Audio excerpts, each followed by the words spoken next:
It was an off day at Leafs camp today, but there's some news and notes around the team that we'll get into, including what's going on with Matthew Knies. We touched on it last week. We'll dive a little bit deeper into what his situation will be going forward with the club. We also have 3 reasons why this year feels different to us. And with 6 games left, what is there to expect from this Maple Leafs team?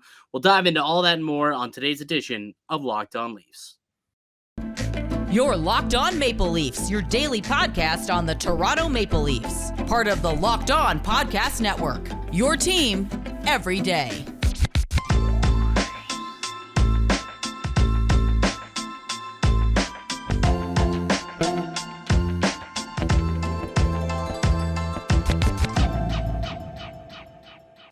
Hello and welcome to the Locked On Leafs podcast, one-stop shop for all things Leafs. I'm your host, Mike DiStefano from TSN 1050 Toronto Radio, also known as Al's brother from TSN's Overdrive and TSN 1050's Leafs Lunch. Joining me, my co-host, Dave Morassutti from Sportsnet, also writer for the NHLPA. Locked On Leafs is a daily Maple Leaf-centric podcast, so be sure to subscribe for free wherever you get your podcasts from. Thanks for making us your first listen of the day. If it's your first time, subscribe. You can find us through audio, but also you can catch us up on YouTube as well through video, Locked On Leafs on YouTube. All right, Dave, it's the final stretch. I don't know where the time went, but all of a sudden there was a dozen games left in the season. Now we're down to 6, which it's just crazy. Last week was a busy week. Lots of games. Lots of stuff happened. There was no practice yesterday, but there was some news and notes that we can kind of catch up on that we didn't get to throughout the week. Also, Sheldon Keefe was doing the rounds on the radio stations today, being on both my station 1050 and your station, the Fan 590. So we'll touch on some of the things that he discussed in those interviews and kind of pick those apart. And also, there's a lot of skepticism as to whether or not this team, if this year's actually different. Like, okay, we've had successful regular seasons before. Why should we feel good about this iteration of the Leafs team going into the playoffs? Well, we've got 3 reasons why you should feel like this year could be different, why we feel it could be different, and also we'll be teeing up tonight's game against the Philadelphia Flyers and also kind of diving into the remainder of the 6-game schedule and kind of make a guesstimation of how many points will the Leafs finish with.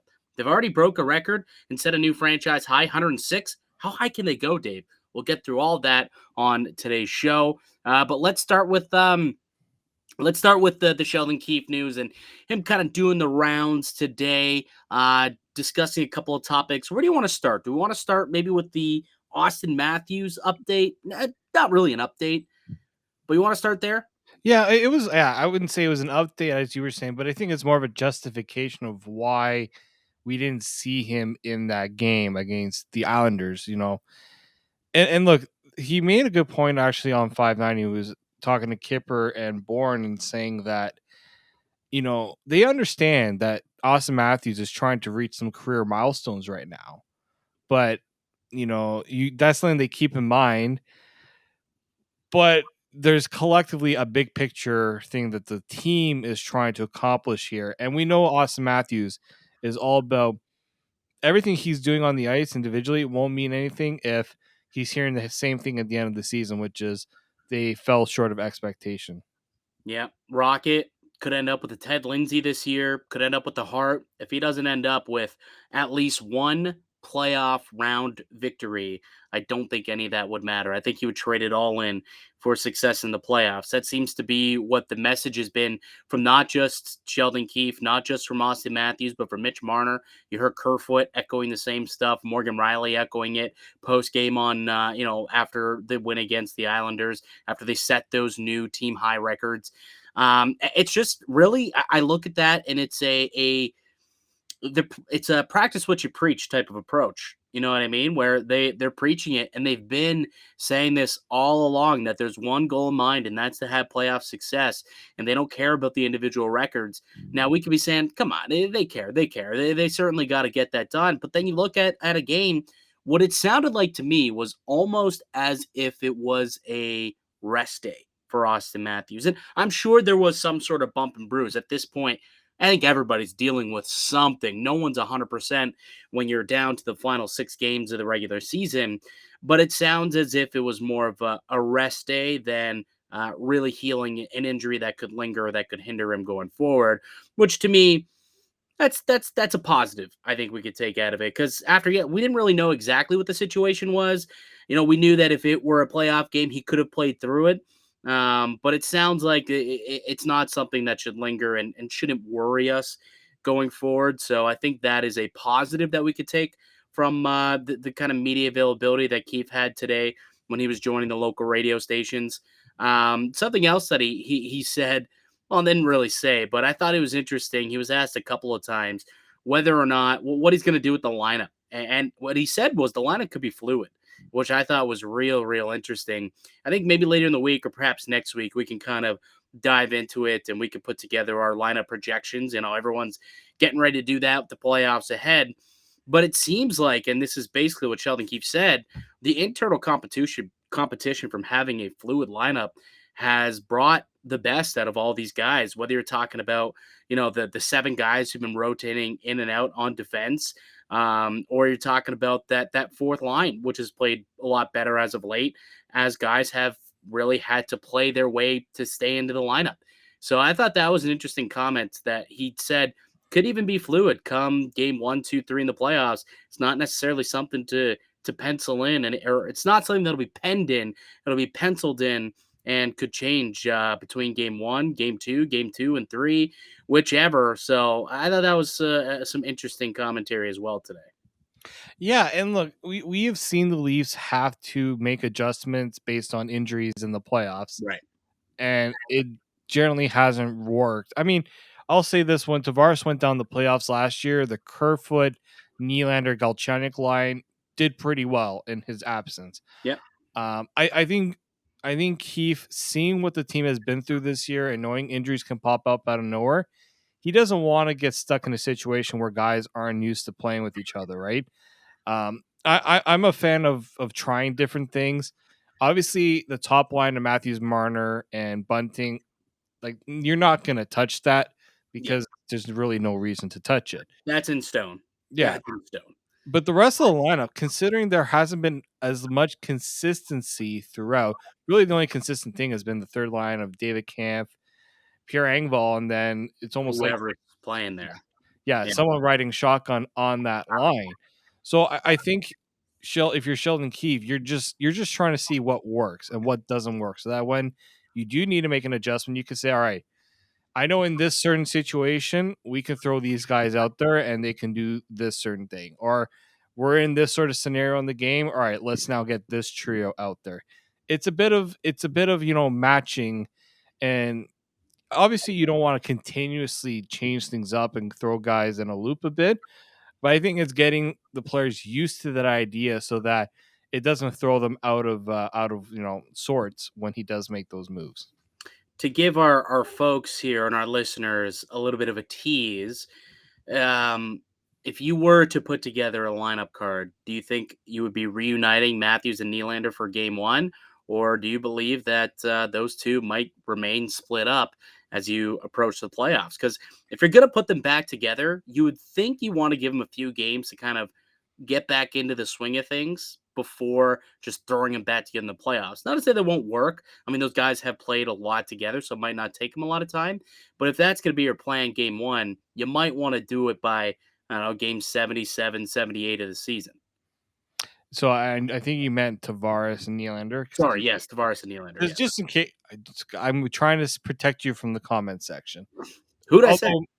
You said Matthews. Oh no. Yeah. Tavares. I think people will understand that. Like, I think Sheldon Keefe knows what works with Tavares and Nylander and doesn't. He kind of made it a point of saying we've seen it for the majority of the season.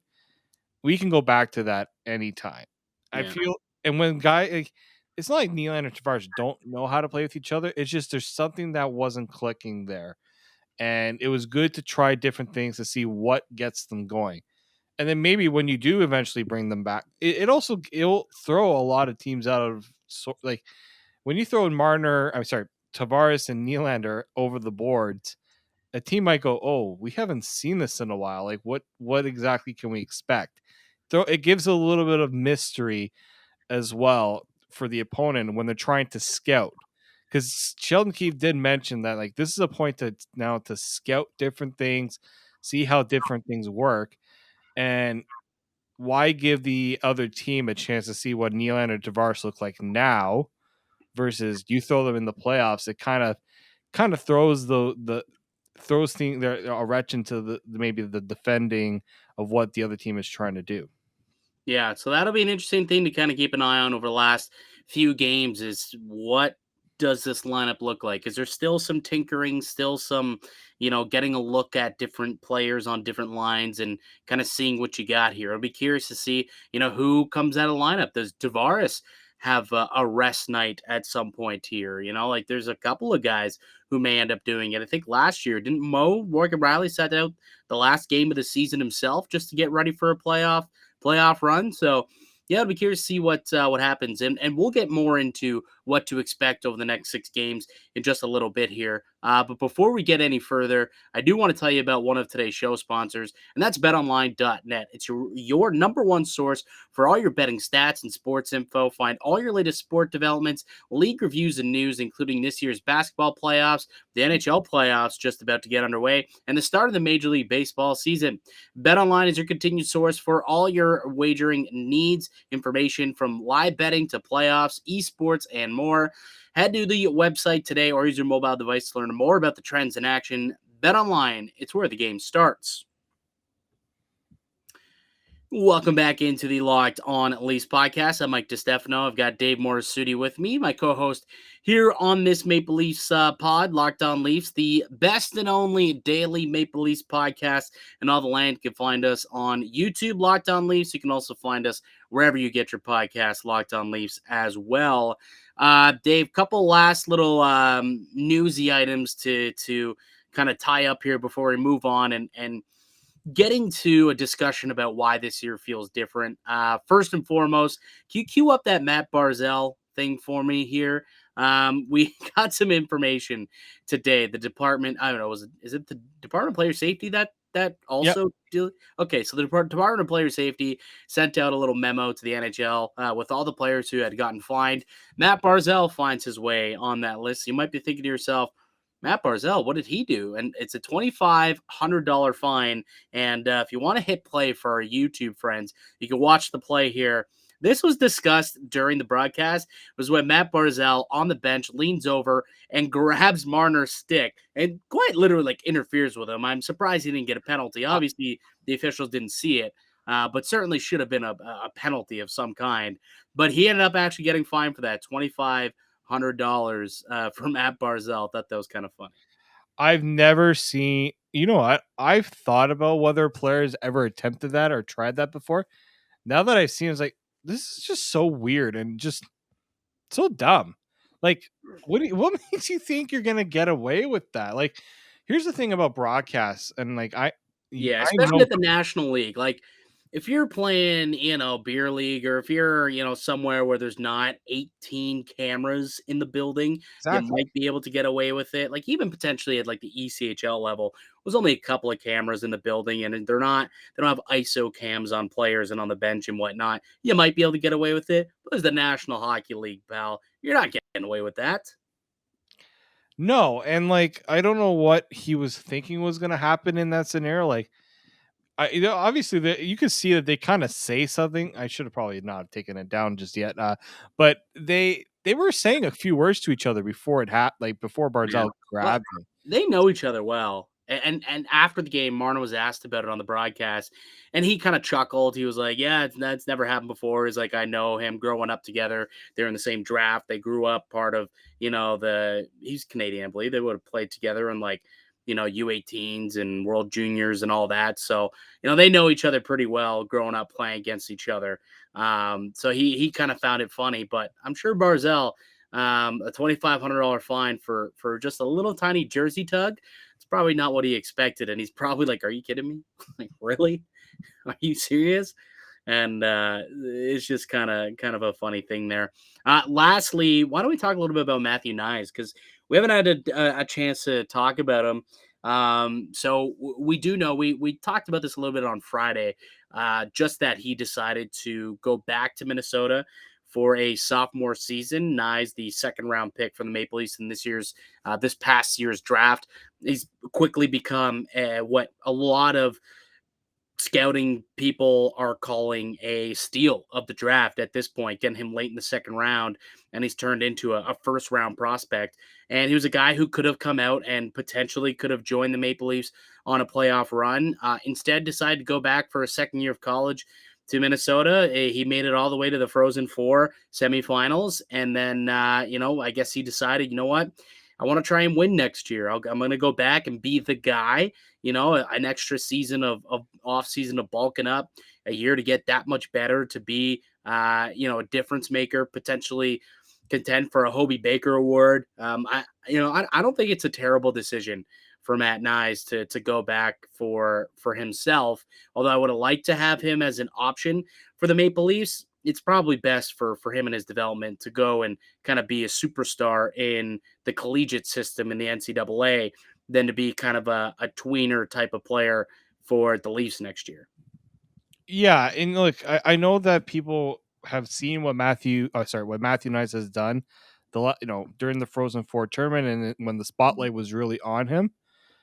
But I think we need to also understand that the age, he's 19. This is a big decision for him, and we've seen younger players maybe get promised certain things or looked at, he's an important guy for us, and then he's sitting the pine or he's up in the press box when he could be, furthering his development in a more, in a better way. Yeah, could he go and play with the Marlies? Sure. But I think guys that are Matthew Knies' age will maybe regret pushing themselves faster than they feel like they need to, right? Playing in college is supposed to be fun. It also gives you that chance, as you said, in Matthew Knies' case, he will be the best player on that team next year. Yeah. He will be looked at as the guy. He'll be in a much better bargaining position next season with the Leafs when it comes to negotiating bonuses or his role with the The team. Leafs don't get bonuses. Keep that in mind. They don't get bonuses, apparently. Yeah, so like Well, this is something that he's going to think about, right? He will be in a better position next year to give himself the best chance to make the NHL quicker than say, "Oh, we'll give you a cup of coffee and then you're down with the Marlies." He'll be like, "Look what I did in my in this season. I clearly was the best player on my team. He could win the Hobie Baker, and that just helps his case to get to the NHL quicker than to maybe go to the AHL, where maybe that's not the path he sees for himself. In some ways, some guys may prefer just to stay in college hockey than go and play in the AHL. yeah. So we'll see. We'll see what ends up happening with Matthew Knies. Wish nothing but the best out of the kid. Hopefully, he does go off and have a fantastic season for the Minnesota Golden Gophers. And hey, heck, maybe they go out and they actually do become Frozen Four national champions, and he brings that championship pedigree for the Maple Leafs for next year's playoff run. Okay, why don't we get into this a little bit? So we got what do we got? 6 games left in the season. The Leafs currently, they just got through a game against the Islanders where they set records for team wins with 50 and overall points with 106. There are so many Leaf fans who just aren't willing to believe in this team yet. They don't want to take the bait because they still believe that they need to get it done in the playoffs before they believe that this team is for real. What they're doing is spectacular, but until they see it in the playoffs, they're not ready to drink the Kool-Aid. Dave, give me a few reasons as to why you feel that this year is different, and then I'll give my few reasons after that. I can get why people feel a certain way about the goaltending. That's really the only thing that might be different from last year, but I'm seeing the way the defense is playing. I'm seeing the depth and the options that they have if injuries were to happen. Really, the big thing for me has been all the guys that Kyle Dubas brought in this season after letting Zach Hyman go. The depth that they have provided themselves there allows them a lot more flexibility in the playoff style of hockey, in my opinion. And lastly, Matthews, Marner have taken their games to another level. And yeah, it gets harder for superstars in the playoffs, but it hasn't been easy for them this season. Like, sure, they make it look easy, but it hasn't been easy at all for them this season. Like, what they're doing right now, this is on another level from what I've seen from them in past years. And I think they're using that motivation from what happened last year, and really putting that towards their play this year. Yeah, I think as far as the themes go for our reasoning, I think they're pretty well the same. I think that you mentioned it. The season that Marner and Matthews are having right now is just otherworldly. What is it? Since he got back from COVID, and by he, I mean Mitch Marner. Since he's returned off the COVID list, and that was on January 15th, he leads the entire NHL with 73 points in 41 games. That's 1.78 points per game. That's incredible. But what's even crazier about that, and this is Mitch Marner, keep in mind, he's tied for third in goals since that time as well in the entire NHL with 28 goals, tied with Leon Draisaitl, who's been in a race with Matthews for basically the entire year up until the last week or so. Like, Mitch Marner is at a whole another level this season. He's ascended into superstar status, potentially top 10 player in the league. And Auston Matthews, I believe, is the number one player in the league. And they're both playing on both sides of the puck, which is something that you couldn't really say. They weren't doing it with the amount of consistency that we're seeing in the past. So Matthews and Marner just ascending to, just a whole another level is one reason. The depth of this team, not only on the blue line with having 7 and 8, if you include Sandin, legitimate NHL defensemen.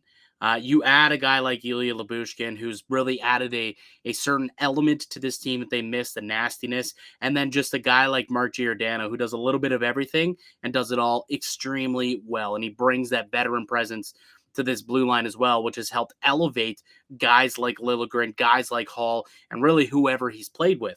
So you add those guys in, and then the jump in play that Liljegren has had, the jump that even Morgan Rielly has had, and Sandin, if he can get healthy, I think the blue line's in the best shape that they've been in since the Matthews and Marner era started. And then up front, you talked about it. You've got guys like Camp stepping up and being just shut down defensive specialists. Blackwell's been a low-key solid addition to that fourth line. You've got Pierre Engvall, who's taken his game to another level, along with Ilya Mikheyev. Michael Bunting has been a revelation for this team. It's just, you look at the depth scoring, right? Since the trade deadline, 6 different Maple Leafs are scoring at a point per game pace. 6 Leafs at a point per game pace since the deadline. 17 different goal scorers over that time span. And over the last 3 games, like since the Washington game, this 3-game win streak that they're on, they've got 10 goals from guys not in the core 4. Right? So it's that emergence of Engvall and Mikheyev and that secondary scoring that just kind of wasn't there before is really starting to show up, and it's starting to become a little bit more consistent. Again, consistency is a word that keeps coming up, and I'll use it again when I talk about the third thing, and that's the successful special teams that they've had. They've been consistent, and I know they just went on a little bit of a blip there on the power play. I think they went about 17 straight, but then they scored twice in the game against the Islanders, and looks like they might be right back to where they were. But regardless, even off that 17 skid, they're still number 1 in the league, operating at 27.8%. They're 7th on the PK at 83% flat. And when you look at the net PK, they're number 2 behind only the Carolina Hurricanes, because they're just so aggressive, and they also happen to put the puck in the net more than anybody else while shorthanded. So all of those reasons to me scream that this year is different. And I feel like this could be a special season. It's going to be tough because, again, you look at the last couple of years, Columbus, they weren't a great team. They should have won. Montreal, they weren't a great team either, despite a Cinderella run. Toronto was the better team. Toronto's going to have their hands full in the first round. Most likely going to be the Tampa Bay Lightning. Could be the Boston Bruins, but I think at this point, it's looking like it's going to be Tampa. But I'll tell you what, they don't really scare me right now.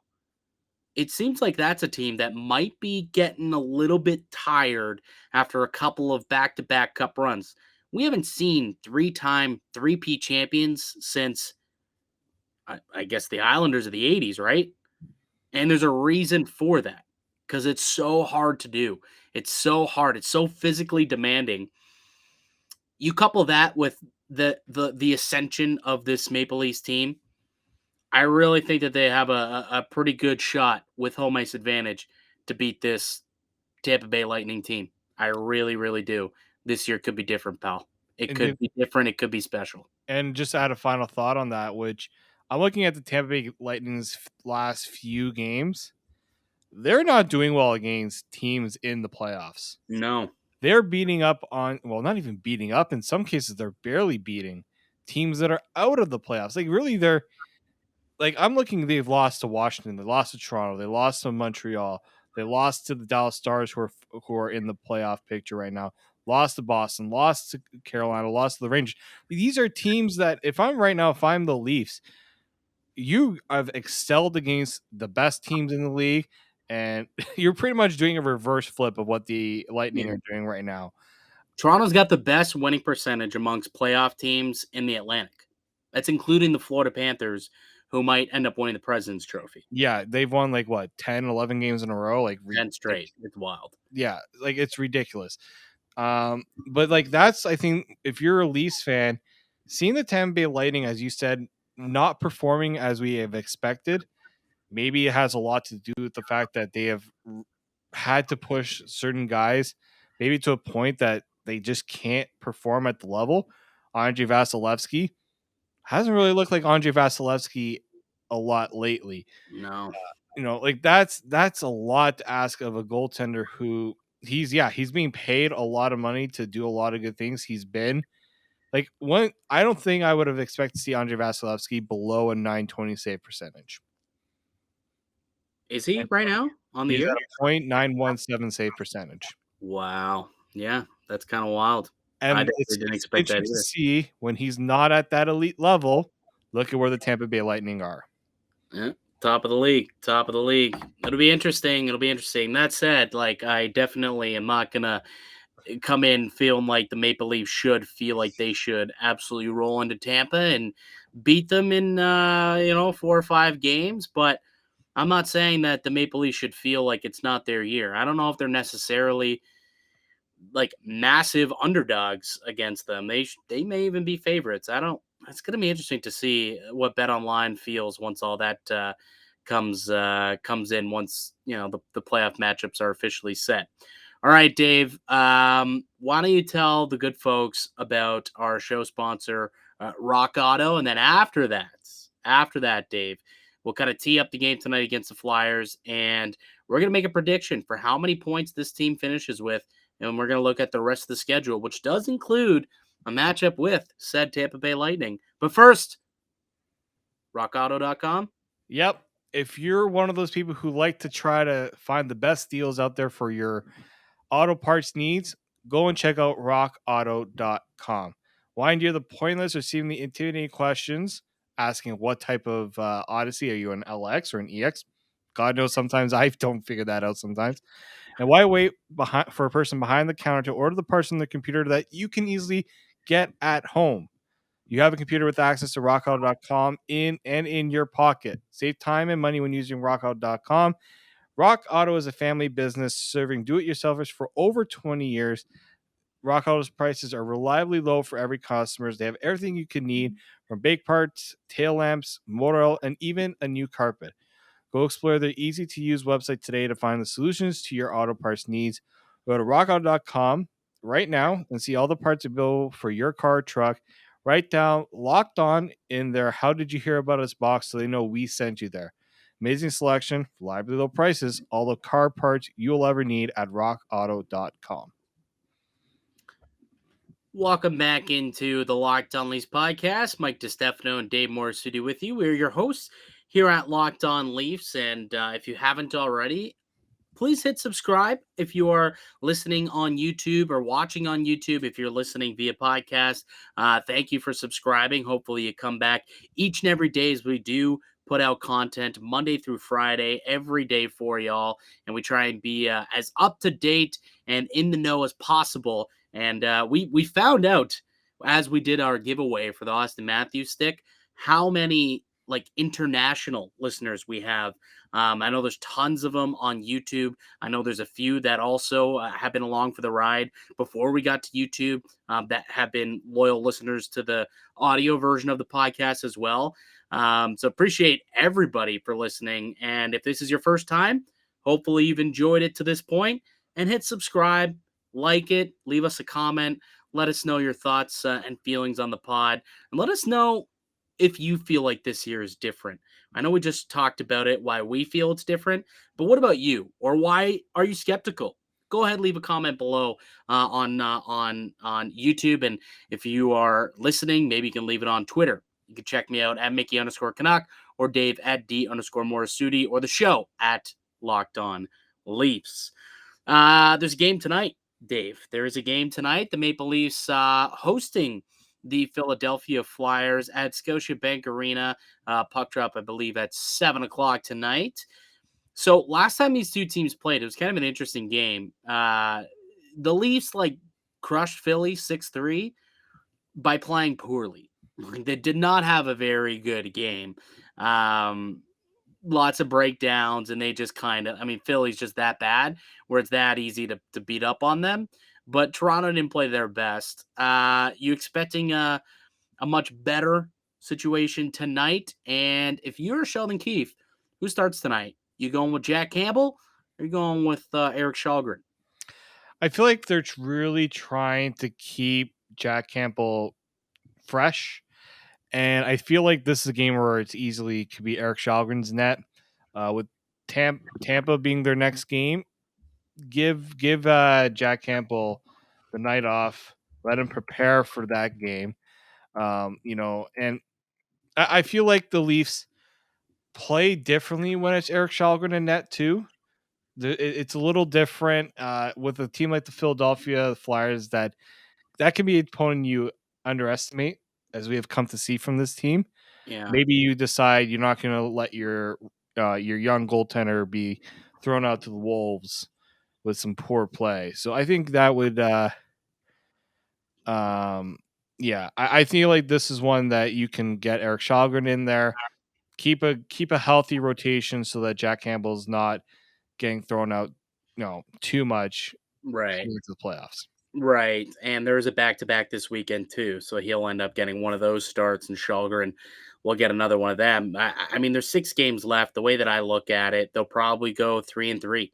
I would think down the stretch here. I potentially 2-4 for Källgren. We'll get to the rest of the games in just a moment, and we'll kind of break it down and see maybe how many wins are still left, how many points are still left for the Leafs to get. There's 12 available, and if they get all 12, that'd be a 118-point season for the Buds.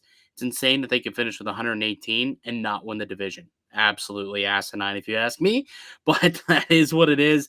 That's hockey, apparently, in the year 2022.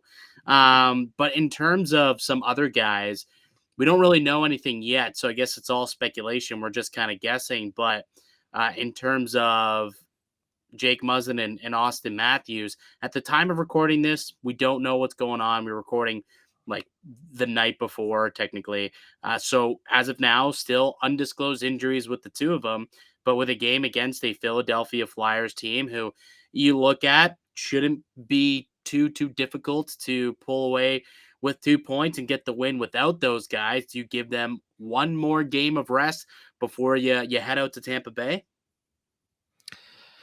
Oh, that's an interesting one. I think you got to see where both of them are at in the morning skate, and if they're just not feeling it, if there's like something still nagging, leave them out. Like, Yeah. don't even force the issue. It's the Philadelphia Flyers. What about Muzzin though? Like Auston, I think you could leave it. Austin, yeah, Like Muzzin, you got to get him up and running, man. Like that's guy true. missed a lot of time. Yeah, no, I mean, he plays a game and he misses a couple. That's not exactly the ratio you're looking for here for a guy that's No. been off quite a bit this year. Again, we don't really know what the problem is with Jake Muzzin too, because certain injuries, it doesn't get better with rest. Some do. It's tough to know exactly what plan works best for Muzzin when we don't know what the issue is. So if it's one where you know what, you give him the game off and you kind of, or you give him a few games off and see how he responds, maybe I think there's a good chance he will be back. Um, just based on a back to back is not an ideal situation to play a guy in. Even it's just so tough because we're trying to make a thought process on something we have no idea what's going on, That and is that just true. and that's why I'm saying like if it's something that they are not even comfortable disclosing, there's a good chance they're most likely not going to push it and force it. Well, we'll keep an eye in the morning on what the morning skate looks like, and when Sheldon Keefe talks tomorrow morning / afternoon, we'll fire out a tweet and see exactly what's going on. So if you're listening to this and it's like 1, 2, 3 o'clock in the afternoon, where the answer's already out there, you could probably find it on our Twitter page, Locked On Leafs. We'll kind of keep you up to date as much as possible. So this is the first of the final 6 games left in the regular season, Dave. So they've got the game tonight against the Flyers. Then they go on a little bit of a roadie. They've got 3 road games. They got the Lightning, they got the Panthers, and then they got the Capitals. So the Lightning on Thursday, Panthers on Saturday, and then the Caps on Sunday. So night 2 of the back-to-back, you've got Washington. And then you're off until Tuesday, where you've got the Red Wings coming to town, and then the Bruins come to town to finish up the regular season on Friday, April 29th. Dave, if we are going to go through it, there's 12 points up for grabs. How many games do you think? How many points of the next 12 do you think the Maple Leafs get? Oh, it's so tough doing these predictions. Talk me through it. Go game by game. Yeah, Talk me so through it. so I think they can beat the Flyers. I think after what they did against the Islanders, they're starting these next 6 games are like, as Sheldon Keefe said, this is the ramp up towards the playoffs. Can you I bring think up they the can beat thread for the YouTube folks? Do you have it all up there on? Yeah, the I will do that right now. Let's see. Here we go. Okay. Hit the share button. There we go. Beauty. All right, I'm just gonna get rid of that pop up. All right, so we got the Flyers. I think they can beat the Flyers. Tampa. This looks like one maybe Tampa can take advantage of. So I'm gonna give this one a no dice for the Leafs. Panthers. If I'm the Leafs, I'm trying to wash out the taste of that bad 5-1 blown lead. I'm gonna give the Leafs that one. I'm going to give them the one against the Capitals. They seem to have the Capitals number this season. Oh yeah. The Red Wings, let's just hope that this isn't another 10-7 absolute goal fest. I mean, it'd be nice to see that in Toronto, but it also just not be something that Sheldon Keefe will want to see. But I think they'll beat Detroit. I think they'll lose against the Bruins in this last one here. So for me, I think that was 2 games, 2 out of the remaining 6. Would you be at all? So you got. So they're taking 8. Really? Yeah, 8 points. 8 of a possible 12. All right. So I think they'll pick up 2 points against Philly tonight. I see that happening. So you can bet the money line on the Leafs if you're want to go and place a wager at BetOnline. The Lightning one, they're not playing too well, and Toronto, they wake up for these games, man. Against playoff teams, they wake up. They've got something to prove. I really think that they can go in there and beat the Lightning. I'm less sure about this game against the Panthers. That one scared just because this team is rolling right now. They got 10 straight wins. They're I think 12-1 since the deadline. 12-1. The only loss was to the Toronto Maple Leafs, and it was a pretty convincing loss. But this game is going to be in Florida. That'll be a tough one. I'm going to give Florida that one just because I think that, they're rolling right now. So I'll give them that one. But then honestly, I think the Leafs win out, man. Like I've got them taking 12 of the next or 10 of the next 12 points. 10 of the next 12.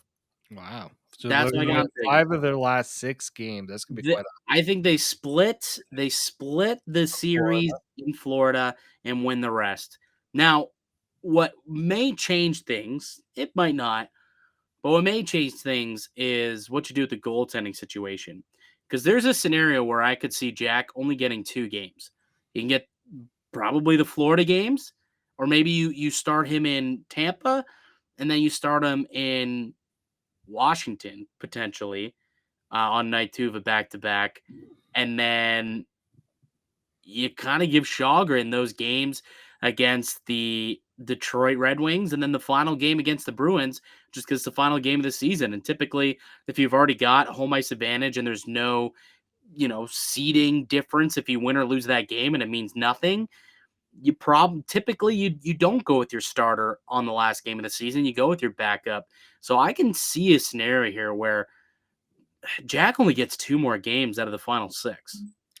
That's interesting. It's part of me also wonders having too much time off.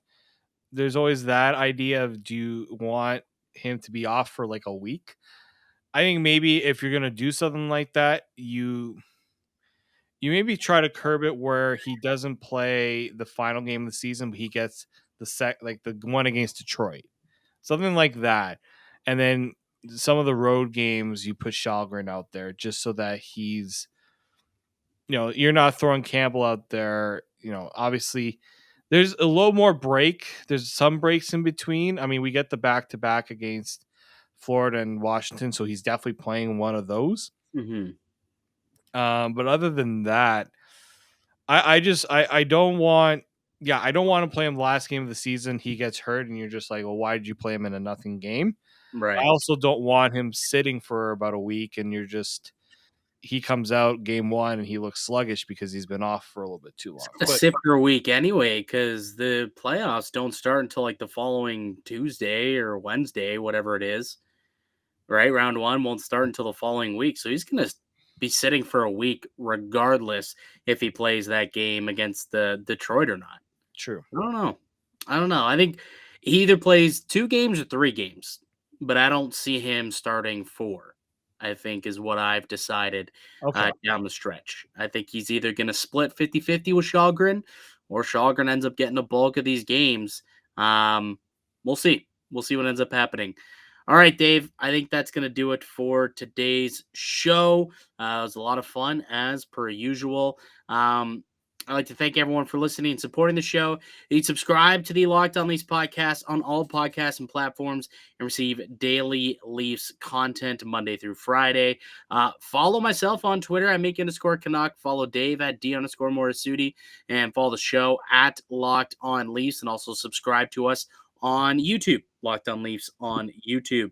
We'll be back with an episode tomorrow night. We're going to be breaking down the game against the Philadelphia Flyers. We'll see how right we were and feeling confident. We probably shouldn't because they're a non-playoff team and doesn't typically go very well against non-playoff teams. But we'll see. We'll see how it goes. We'll chat with y'all again tomorrow. Until then, keep it locked right here on Locked On Leafs.